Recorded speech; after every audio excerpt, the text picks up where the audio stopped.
right? We're going to have a good time. December 5th. Well, thank you very much, everybody. It's an honor to be with a very strong leader, a man who has been through a lot, and a man who I've gotten to know very well, and we've gotten along really very well. And we had a big call yesterday, as you know, with President Putin, and we'll be talking about it. President Zelenskyy of Ukraine has endured a lot. I mean, he really has. He's endured a lot, and we've endured it with him. To be honest, it's been a long time, and I think we're making great progress. So we're going to be talking about that today. We'll be talking about what took place yesterday with my phone call with President Putin. And I think that things are coming along pretty well. It began with Alaska, where I think certain guidelines were discussed, and we want to see if we can get this done. This was long ago into the Biden administration. I came here and we inherited this, and we'd like to see if we could finish it, end it. We want it ended. So many people have died in this war, and we're gonna get it ended. So I just want to thank you all very much. If you have a couple of questions, go ahead, please. In fact, before I do that, let me just ask the President to say a few words. Thank you, President. Pleasure. Glad to meet you again, Mr. President. Thank you very much for the invitation. Again, my congratulations with your successful ceasefire in the Middle East. Thank you. Yeah, and you did it, and I think this is the momentum to finish Russia's war against Ukraine. I think that, yes, we understand that Putin is not ready. I think not ready, but I think that I'm confident that with your help, we can stop this war, and we really need it. We see that they don't have successful steps on the battlefield, and it's good. I think that their army is weak now, but a lot of losses. They have a lot of losses, and in economy and people, and I think this is a very important moment. And I wanted to thank you, Mr. President, after our phone calls. Yesterday I had a good opportunity to meet with the big American energy companies, and they're ready to help us. Yes, after all these attacks on our infrastructure, Russian attacks, and etc. And I had also meetings, thanks to your team. We had meetings with a good military companies. We spoke about air defense, and I want to share it after with details where we are. Thank you. Thank you so much. Thank you Mr. very President. much. Mr. Very President. good. And I think it looks beautiful in his jacket. Yeah? It's beautiful. I hope people notice. It's a good. It's actually very stylish. I like it. President Trump. Yeah, please go ahead.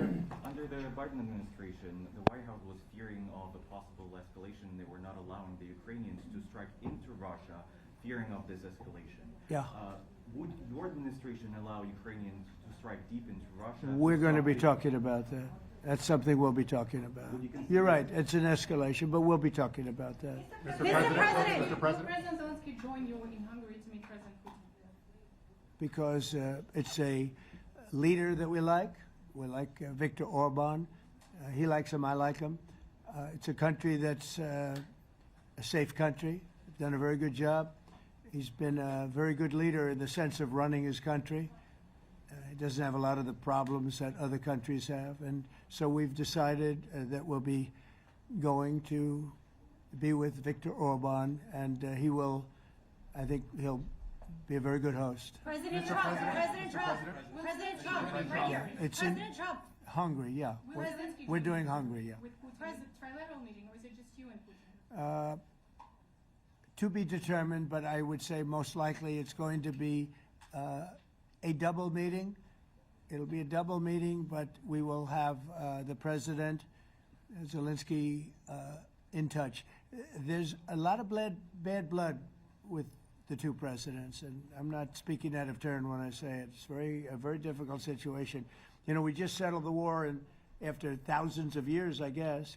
People say anywhere from 500 to 3,000 years, and I was in rooms, as you saw, because you were with me, a lot of you were with me last week, with leaders that didn't like each other, but they were able to get along.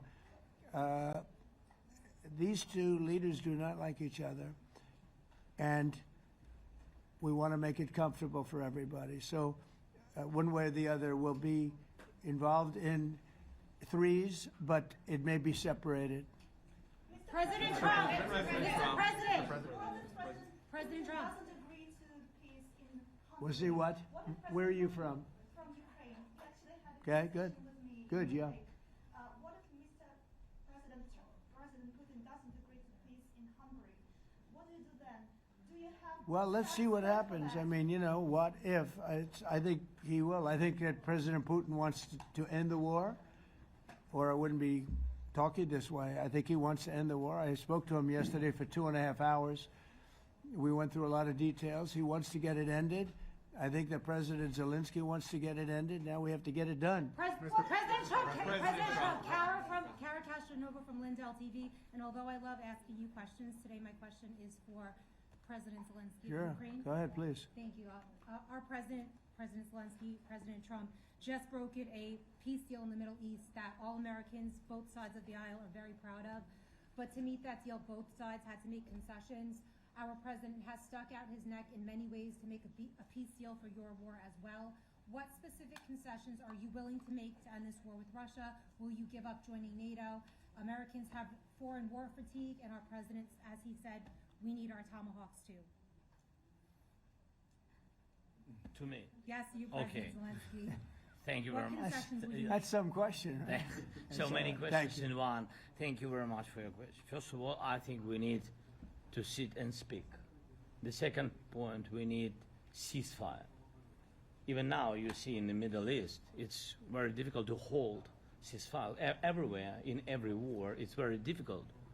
We want peace. Putin doesn't want. That's why we need pressure on him.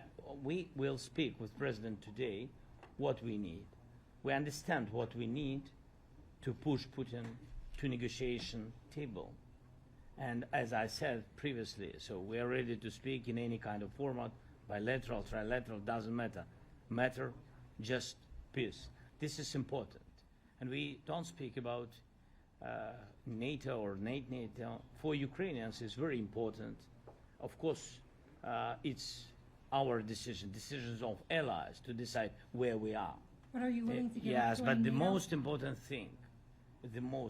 thing for people in Ukraine, which are under each day's attacks, to have really strong security guarantees. NATO is the best, but weapon is very important. Allies on our side is very important, and between us, for us, bilateral security guarantees between me and President Trump is very important. I don't know, we didn't speak with details about it, but this is the most important document because United States is very strong. Sir, President Trump, Peter? President Trump, you are the middleman right now, hoping to end this conflict. Who is doing a better job negotiating, President Zelenskyy or President Putin? I think they're both doing a great job in that sense. We have to get it done. We've got to take some of the hatred of each other. You know, they don't like each other. I say that in front of President Zelenskyy, but I say it in front of President Putin too. They have tremendous bad blood. It's really is what is holding up, I think, a settlement. I think we're going to get it done, and we have to make it long-lasting. As I said in the Middle East, everlasting, right? Everlasting. And the Middle East is a much more complicated situation. You know, we had 59 countries involved, and every one of them agreed. And it's, you know, it's sort of amazing. Most people didn't think that was doable. This is going to be something I really believe that's going to get done. I had a very good talk yesterday with President Putin. I think he wants to get it done. And President Peter? Zelenskyy, right behind you. When we were in Israel with President Trump earlier in the week, we heard a lot about the difference in diplomacy between President Trump and President Joe Biden before him. What do you see as the biggest difference in diplomacy between President Trump and President Biden? President Trump has a big chance now to finish this war. President Biden now is not the president, so he doesn't have a chance to finish this war. And President Trump is really showed for the world that he can manage ceasefire in Middle East, and that's why I hope that he will do this, and we will also have such big success. For Ukraine, it's a big chance. And I hope that President Trump can manage it. I would say the biggest difference is one is extremely competent and the other one is grossly incompetent. Sir, a few weeks ago in New York when you two met, you said that you think Ukraine could ultimately take back all the territory that it's lost so far. Do you still think that's the case, or do you think there'll have to be some sort of You swap never of know. territories? Look, you know, war is very interesting. You never know, do you? You just never know. With war and peace, but you never know. Are you ready? President Trump, missile. Please. Russia calls Tomahawk supply to Ukraine as an escalation, yet it continues using similar cruise missiles like Caliber and Yeah. even Who are you with? Who are you with? You Ukraine? Yes. Good. But Russia continue even using the cruise missiles and also nuclear-capable ballistic missiles in Ukraine since 2022. So do you consider providing Ukraine with the Tomahawk or similar missiles as an opportunity to equalize the possibilities of Ukraine and Russia and push Moscow to the negotiation Yeah. table? Sure. We're going to be talking about that. That's why we're here. Okay? Fair question. Exactly as he told you to say it. But we're going to be talking about it. Okay? Yeah, please. Their message to India and Hungary was still refusing. You said India and Hungary? That's an interesting. And Hungary India and Hungary. It's an interesting combination. refused to stop buying Russian oil. Well, India is not going to be buying Russian oil anymore. And Hungary is sort of stuck because they have one pipeline that's been there for years and years and years, and they're inland. They don't have sea. They don't have sea. And I spoke with the very great leader of Hungary, and they are, you know, it's very hard for them to get oil. I understand it. Hungary's in a very interesting position because they can't have ports. You know, they're surrounded by land. So we'll see what happens there. But India will not be buying oil from Russia. And they've already de-escalated, and they've more or less stopped. They're pulling back. They bought about 38% of the oil, and they won't be doing it anymore. President Trump has been helping you in achieving peace in Ukraine. Who has? First Lady Melania Trump Yeah. has been helping in returning abducted Ukrainian children from Russian captivity. President Zelenskyy, do you appreciate those efforts? How do you assess them? And did you ask her to step in and to help you? No, she wanted to do it. She just felt very strongly about the children, and she's done a really good job, I think, in bringing it to the fore. You know, we have a lot of children involved. Now, it's some people say it's 20,000, and some people say it's 300. There's a big difference between that, so nobody really knows. But she felt very strongly about the children. She thinks about the children all the time. President Trump, if you okay Tomahawks to Ukraine, what's going to happen if the United States is in a conflict and we need the Tomahawks? Do we have Well, enough? that's a problem. We need Tomahawks, and we need a lot of other things that we've been sending over the last 4 years to Ukraine. We've been, you know, we gave them a lot. Now we have a different situation. We send it to the European Union. They pay for it and all that, and they have plenty of money. But it's beyond the money. You know, we need Tomahawks, and we need a lot of other weapons that we're sending to Ukraine. One of the reasons we want to get this war over is exactly that. It's not easy for us to give. You're talking about massive numbers of very powerful weapons. So that's one of the things we'll be talking about. Hopefully they won't need it. Hopefully we'll be able to get the war over with without thinking about Tomahawks. I think we're fairly close to that. Yeah, go ahead. Can I say, Yeah, please. just to understand. So for today, of course, we want to finish this war, but the war is another technological war. You don't use just Tomahawks. If you want to target a military goal, you need thousands of drones. It goes together with such missiles. Ukraine has such thousands of our production drones, but we don't have Tomahawks. That's why we need Tomahawks. But United States is a very strong production, and the United States has Tomahawks and other missiles, very strong missiles, but they can have our thousands of drones. That's why where we can work together, where we can strengthen American production. And so just so that I understand, so you're suggesting kind of a trade.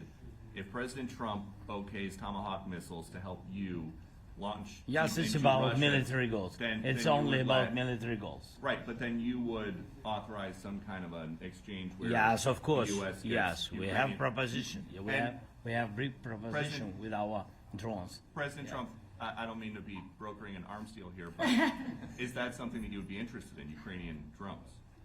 We are, yeah, we would. We have a lot of drones right now. We build our own drones, but we also buy drones from others, and they make a very good drone. I mean, drone warfare has really come to the fore over the last couple of years because of this war.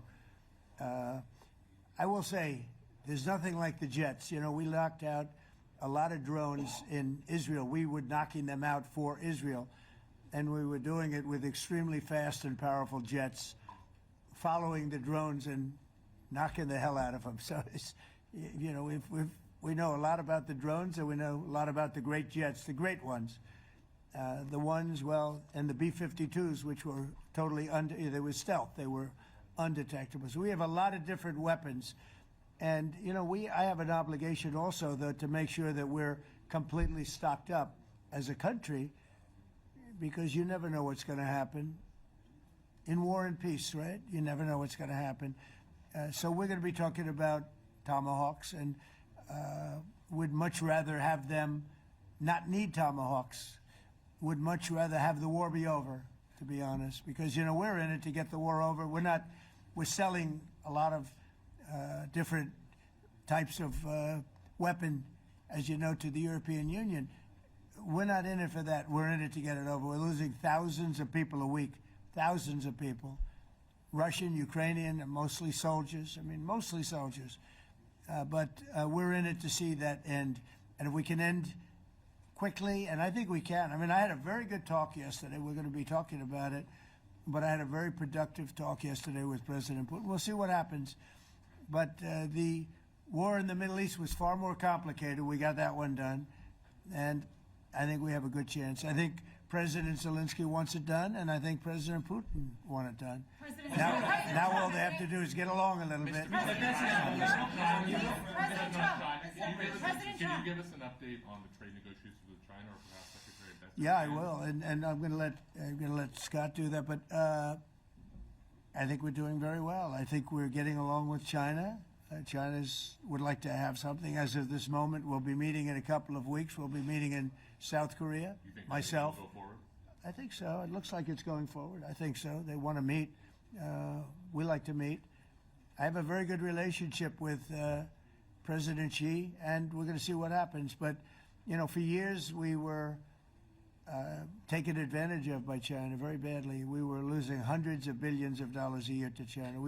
We really built their military, if you think about it. The kind of money that presidents allowed to be lost to China was just insane. And then when I came into office, as you know, I put very severe tariffs. So we took in hundreds of billions of dollars in my first term from China. Biden let that go because it was so much. He let it continue, but he gave all sorts of exceptions. And by the time you looked at it, Scott, I would say it wasn't the same thing. He would give an exception for anything. If you got up and went out to dinner, he'd give you an exception.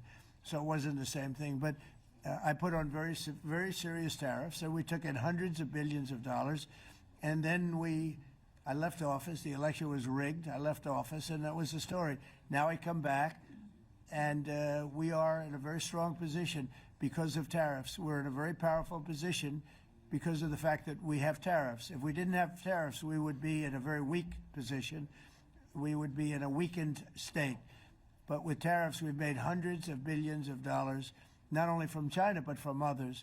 And China wants to talk, and we like talking to China. So we have a very good relationship, and we're going to be meeting in South Korea a couple of weeks. And I just got back from a long trip. I'm going on another long trip.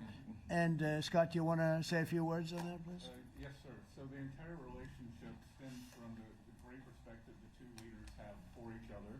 China did a substantial, unprovoked escalation last week.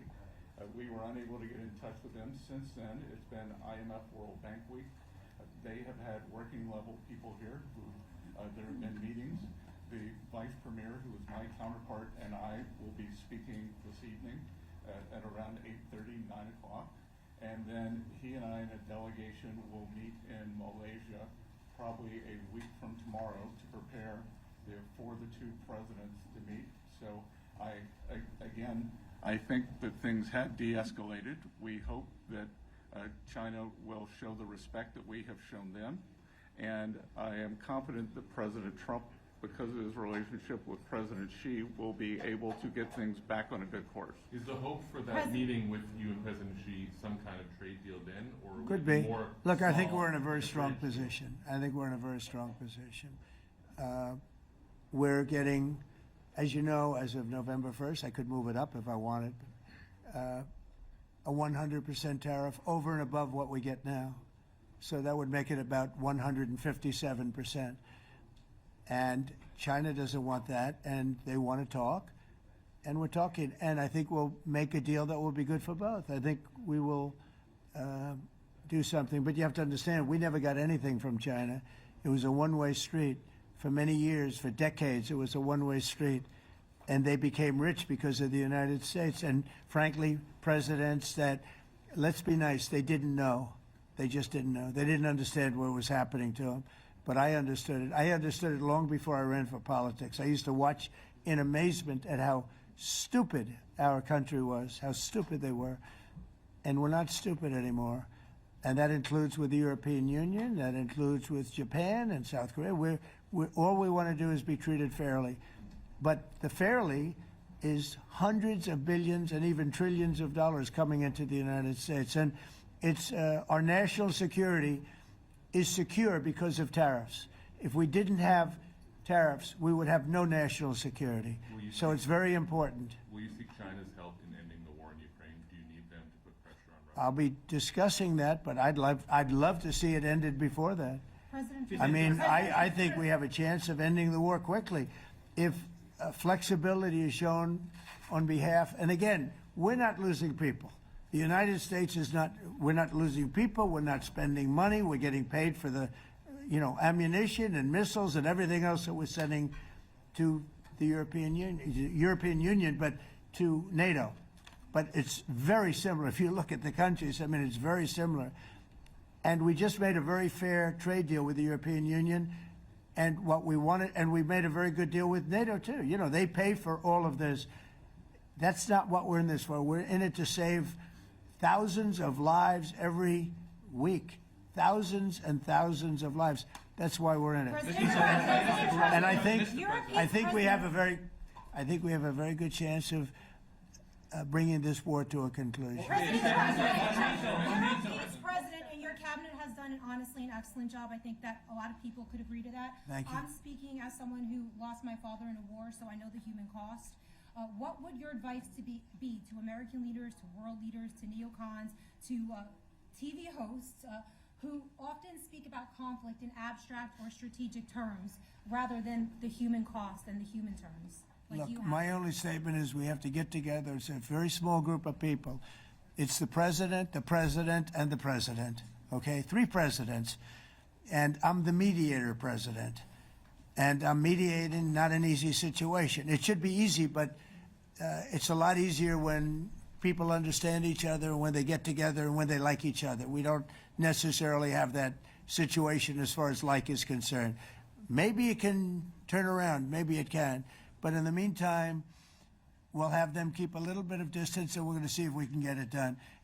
This is number 9, okay? This will be number 9 for me. I've solved 8, including the Middle East. I've solved 8. This, I thought, would have been among the easiest. We solved, President Putin mentioned yesterday Armenia, all of the different wars. He said it was amazing because but the big one that he was surprised that we were able to settle was the Middle East. He thought it was incredible. He was very generous in that sense. This should be something we're able to settle, and I think we will be able to settle. Yeah, Brian? Yes, sir. On that note, you will go down as the peacemaker, no doubt, and you will resolve this war. Well, we resolved 8 others. It's funny how people say that. If you get this one, every time I do one, they forget about that one. I solved 8 wars. Go to Rwanda and the Congo, talk about India and Pakistan, look at Thailand, look at all of the wars that we solved. And every time I solve one, they say, if you solve the next one, you're going to get the Nobel Prize. I didn't get a Nobel Prize. Somebody got it who's a very nice woman, very nice. I don't know who she is, but she was very generous. So I don't care about all that stuff. I just care about saving lives. But this will be number 9. But every time I solve one, they said, sir, if you solve one more, you're going to be known as a peacekeeper. So to the best of my knowledge, we've never had a president that solved one war. Not one war. Bush started a war. A lot of them start wars, but they don't solve the wars. They don't settle them. And especially when they have nothing to do with us. I guess just about all of these wars had nothing to do with us. But I saved tens of millions of lives. The Prime Minister of Pakistan said, I saved millions of lives in interceding on Pakistan, and you look at Pakistan and India as an example. That would have been a bad one, 2 nuclear nations, right? So I say this, this is pretty much the last one, although I do understand that Pakistan attacked, or there is an attack going on with Afghanistan. That's an easy one for me to solve if I have to solve it. In the meantime, I have to run the USA, but I love solving wars. You know why? I like stopping people from being killed, and I've saved millions and millions of lives, and I think we're going to have success with this war. Wait, please. This, President Zelensky, this is your 3rd time over here. Oh. And by the way, you look excellent. Thank you, sir. Thank you. For you, by the way. This is your 3rd time here. How different sitting across from the president is this time versus the 2 previous times here at the White House, and how confident are you hearing the success rate of solving these prior wars that he can get this war solved? First of all, about suit. The same suit because the same president. It's very simple. The next president will have another suit. Yes. About our relations with President Trump, I think we have important dialogues, and I think we begin to understand each other. Yes, and I know that President is briefed very well about situation in the battlefield, and he knows a lot what's going on the battlefield in Ukraine, and I think it really helps when you know a lot of things, a lot of details about one or another war. It helps a lot, but we are still in war, and I hope we can manage. It's important. Countries that are not meeting their commitment. You pointed out Spain. They said that it's impossible. No, Spain has not come through. No, Spain has not been loyal to NATO. Spain has been, they're the only one.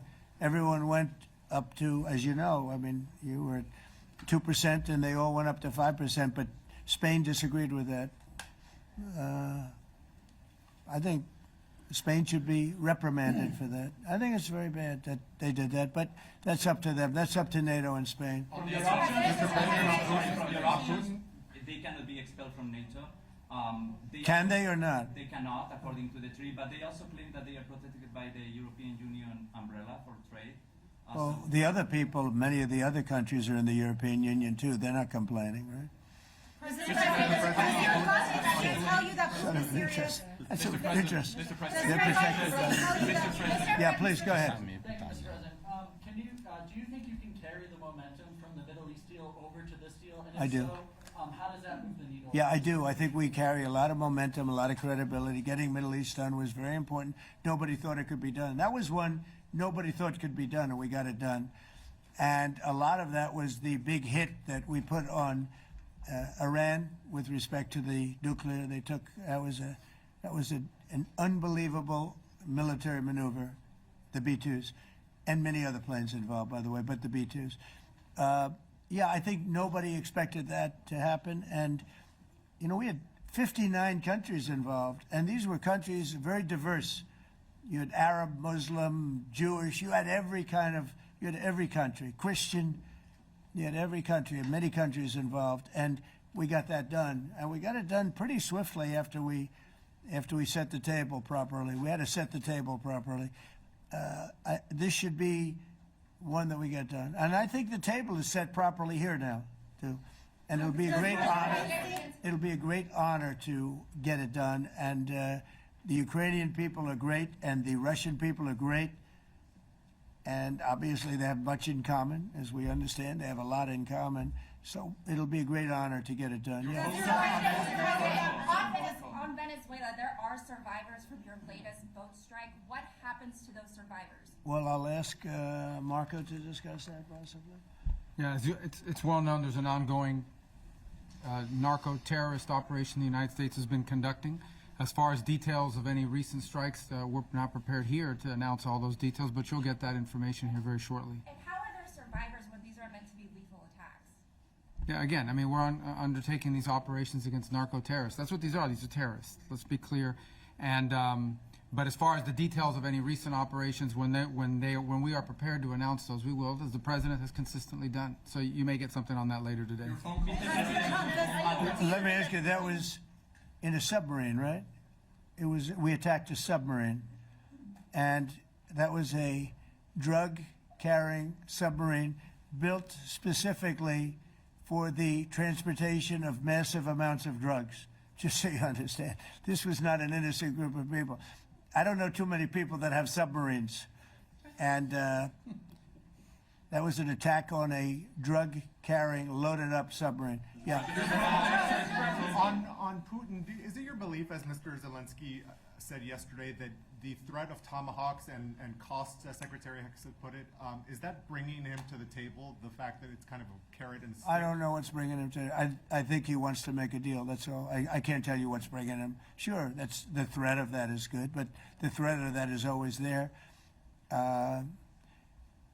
Tomahawks are very dangerous weapons. They're incredible weapons. If you like warfare, it's one of the most accurate. You know, we hit 30 Tomahawks in Iran after the B-2s did their damage. We sort of gave it a little capper with 30 Tomahawks from a submarine, quite far away actually, but they're an amazing weapon. They're a very powerful weapon, but they're a very dangerous weapon, and it could mean big, escalation. It could mean a lot of bad things can happen. Tomahawks are a big deal, but one thing I have to say, we want Tomahawks also. We don't want to be giving away things that we need to protect our country. We have a very strong country right now. We have a strong military. We have the greatest military in the world. We have the greatest weapons in the world. I want to get this war over. Okay? Putin-Trump tunnel to connect Russia and Alaska. Are you interested? I just heard about it. A tunnel from Russia to Alaska. I just heard about that one. That's an interesting one. We'll have to think about that. I hadn't heard that. We just did a nice road in Alaska that's going to get us to a lot of minerals, and we have a piece of it, a good piece of the ownership because of the fact we made it possible. But this came up yesterday, a tunnel from Russia to Alaska. That's an interesting. What do you think of that, Mr. President? Do you have any ideas? How do you like that idea? I'm not happy with this. I don't think you're going to like it. I don't think you liked it. I don't think you liked it. President Trump, do you think that Vladimir Putin, do you think that Putin is your gut instinct? Well, we had a senator that wanted, remember, from Hawaii, she wanted a tunnel from the mainland to Hawaii. Then she said, well, we can't do that, so we're going to build a railroad to Hawaii. Do you remember? She's a current sitting senator, a Democrat.